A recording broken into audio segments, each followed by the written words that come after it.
Hello दोस्तों, tax news India के YouTube channel में आपका स्वागत है।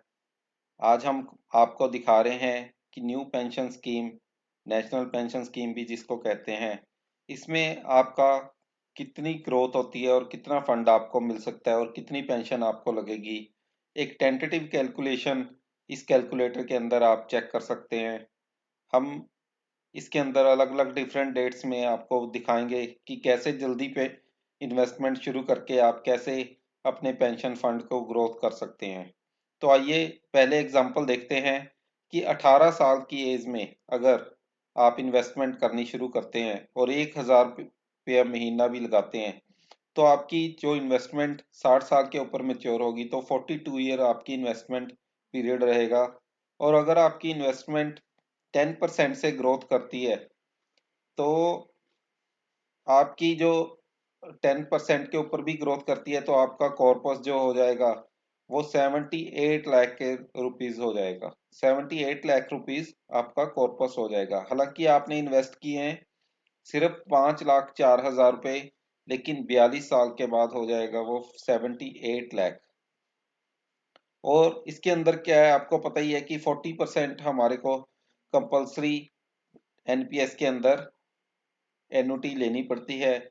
एन्युटी के अमाउंट जो है जो है वो हमारी जो 78 लाख है, इसके अंदर एन्युटी की अमाउंट जो होगी वो होगी 31,23,000। और जो आपको लमसम अमाउंट मिल जाएगी वो 47 लाख के करीब मिल जाएगी। और अगर इस एन्युटी की 31 लाख की जो एन्युटी की 6 मंथ की अगर प्राइस देखें, 6% के हिसाब से भी देखें पेंशन, तो 15,618 रुपये, 15,618 रुपये मंथली पेंशन आपको मिल जाएगी। और 18 साल की एज में अगर 1,000 रुपया महीना लगाते हैं, जैसे आपको पता ही है, पिछली पोस्ट में हमने आपको बताया था, जिसका लिंक डिस्क्रिप्शन में मिल जाएगा। तो उस अगर आप 50,000 तक इन्वेस्ट करते हैं एनपीएस के अंदर, तो आपको एडिशनल एक डिडक्शन मिलती है इनकम टैक्स के अंदर। तो हम अमाउंट 12 महीने की 4250 कर देते हैं अगर, तो 4250 पर मंथ इन्वेस्ट करते हैं तो 50,000 रुपये महीना बन जाता है, 50,000 रुपये साल बन जाता है। और एज जो है, आमतौर पर जो एज है, जो सर्विस में लोग लगते हैं 25 साल के तकरीबन लगते हैं। तो अगर हम इसको 25 साल कर दें,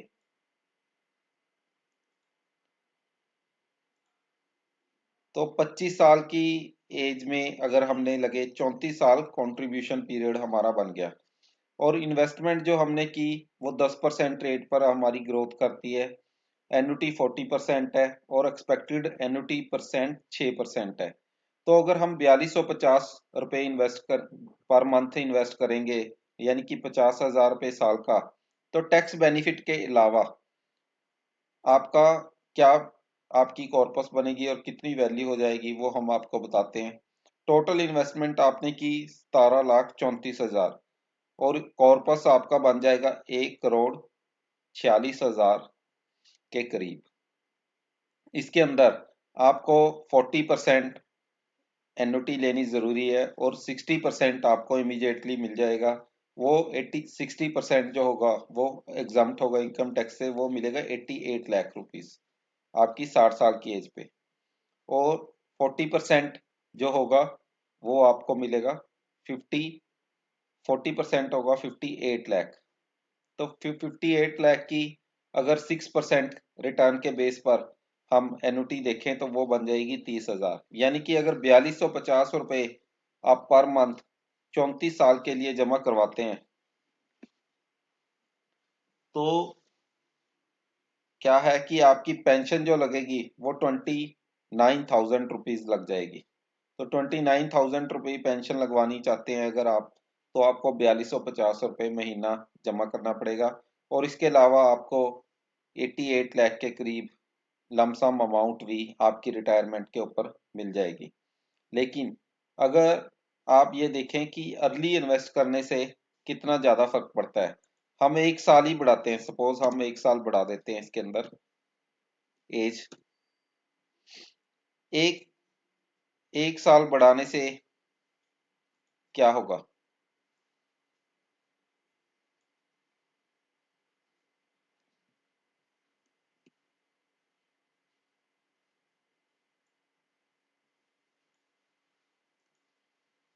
अगर हम डेट ऑफ जो एज है, डेट ऑफ बर्थ हम बढ़ा देते हैं, मीन्स कम करना पड़ेगा इसमें हमें।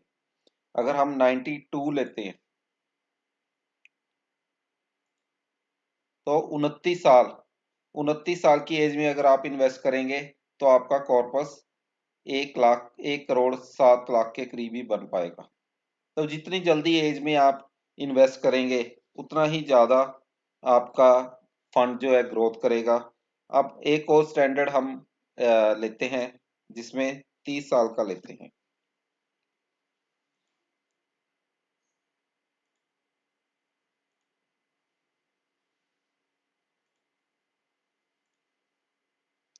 30 साल में अगर आपने इन्वेस्ट करना शुरू किया और आपकी इन्वेस्टमेंट है 4250 रुपये और टोटल कंट्रीब्यूशन एज ईयर्स हुए 30 ईयर्स, इन्वेस्टमेंट आपकी 10% पे ग्रो कर रही है, तो आप अगर इन्वेस्ट करेंगे इसमें 15,30,000 तो ये आपके बन जाएंगे 96 लैक्स।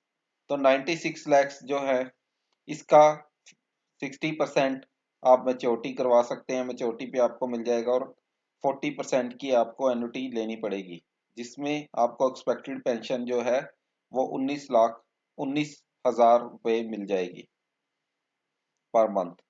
तो ये जो एनपीएस स्कीम है ये बहुत ही अच्छी स्कीम है, जिसके अंदर आप इन्वेस्ट करके अपना कॉर्पस पेंशन के लिए तैयार कर सकते हैं, ताकि जो पेंशन के बाद आपका खर्चा हो, रिटायरमेंट के बाद जो आपका खर्चा हो वो आपका निकल सके, और पेंशन के जब आपकी एज रिटायरमेंट की आती है तब आपको एक लमसम कॉर्पस भी मिल जाए और आपको एन्युटी भी मिलती रहे जिससे आप पेंशन ले सकते हैं। लेकिन ये क्या पेंशन जो है सफिशेंट नहीं होगी, तो आप जो इन्वेस्टमेंट अमाउंट है, अगर तो आप जल्द अर्ली एज के अंदर आपने इन्वेस्टमेंट करनी शुरू कर दी है तो आपका कॉर्पस काफ़ी बढ़ जाएगा। और अगर आपकी एज थोड़ी लंबी हो, पहले ही आपकी एज 30 या 35 साल की हो चुकी है, तो आपको जो कंट्रीब्यूशन है पर मंथ वो बढ़ाना पड़ेगा, ताकि जो आपका कॉर्पस है वो 60 साल एज, रिटायरमेंट एज के पास जाकर वो काफ़ी ज़्यादा बड़ा हो जाए, जिससे कि एक्सपेक्टेड पेंशन है वो बढ़ सके।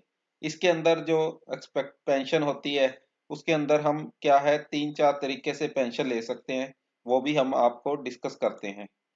जैसे कि अगर आपका कॉर्पस जो आपने एन्युटी ली है वो 40 लाख रुपीज का है और 58 आपकी एन्युटी एज है, तो इसके अंदर जो पेंशन है अलग अलग कंपनियां अलग अलग ऑफर करती हैं और अलग अलग तरीके से ऑफर होती हैं। जैसे एन्युटी फॉर लाइफ, यानी कि अगर आपने पूरे लाइफ की अपने पेंशन लेनी है और बाद में जो परचेज प्राइस है वो रिटर्न करवाना है, तो आपकी पेंशन अलग अलग तरीके से, ये देखिए अलग अलग कंपनियां अलग अलग ऑफर कर रही हैं, जिसके अंदर तकरीबन 20,000 जो है एक एवरेज निकल कर आ रही है कि 20,000 रुपये पर मंथ आपको पेंशन मिल जाएगी अगर आप 40 लाख रुपए का एन्युटी देते हैं, एन्युटी अमाउंट देते हैं। और इसमें जो डेथ के बाद क्या होता है कि 40 के 40 लाख आपको रिटर्न कर दिए जाते हैं।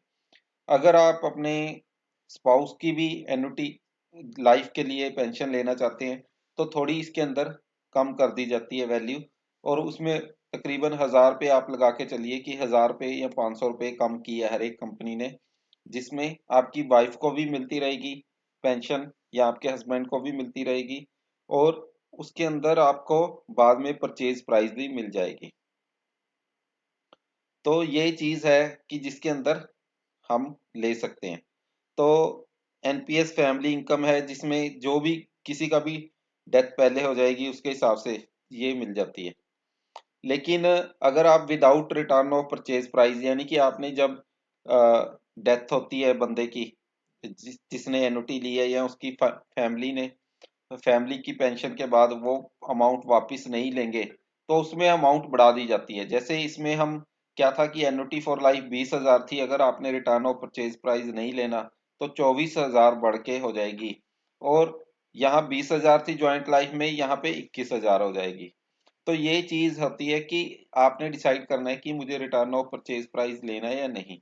लेकिन मोस्टली लोगों का क्या होता है कि वो रिटर्न ऑफ परचेज प्राइस साथ में लेते ही हैं, क्योंकि जो इतनी बड़ी अमाउंट होती है वो छोड़ना कोई भी नहीं चाहता, क्योंकि इस केस में क्या होता है कि एन्युटी सिर्फ अगर आपकी लाइफ लंबी नहीं होगी तो वो परचेज प्राइस का जो बेनिफिट होगा वो सारा का सारा जो है एन्युटी वाली कंपनी को ही मिल जाएगा।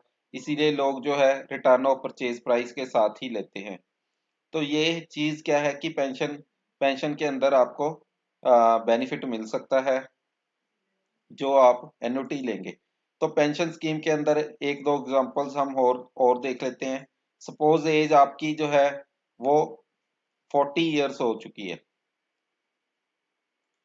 तो 40 इयर्स की अगर आपकी लाइफ एज हो चुकी है और आप सेम अमाउंट इन्वेस्ट करते हैं तो ये देखिए कॉर्पस कितना ज्यादा कम हो जाता है। अगर हम 30 इयर्स में लेते हैं पेंशन स्कीम और सेम अमाउंट 50,000 डिपॉजिट करवाते हैं तो आपका कॉर्पस होता है 96 लैक्स। ठीक है जी। अगर आप कम करके एज जो है हम लेते हैं 40 इयर्स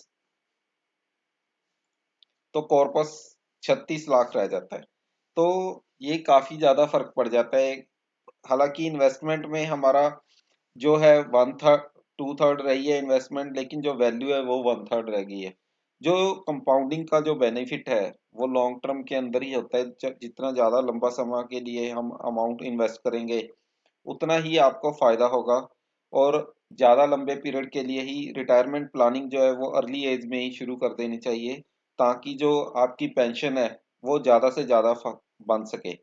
तो दोस्तों यही ये वीडियो आज का यहीं पे समाप्त होता है। और अगर आपको इस वीडियो में कोई क्वेश्चन पूछना है या कोई आप इसका क्वेरी है तो कमेंट सेक्शन में पूछ सकते हैं। अगर ये वीडियो आपको अच्छा लगा तो लाइक और कमेंट कर सकते हैं और हमारे चैनल को सब्सक्राइब कर सकते हैं। धन्यवाद।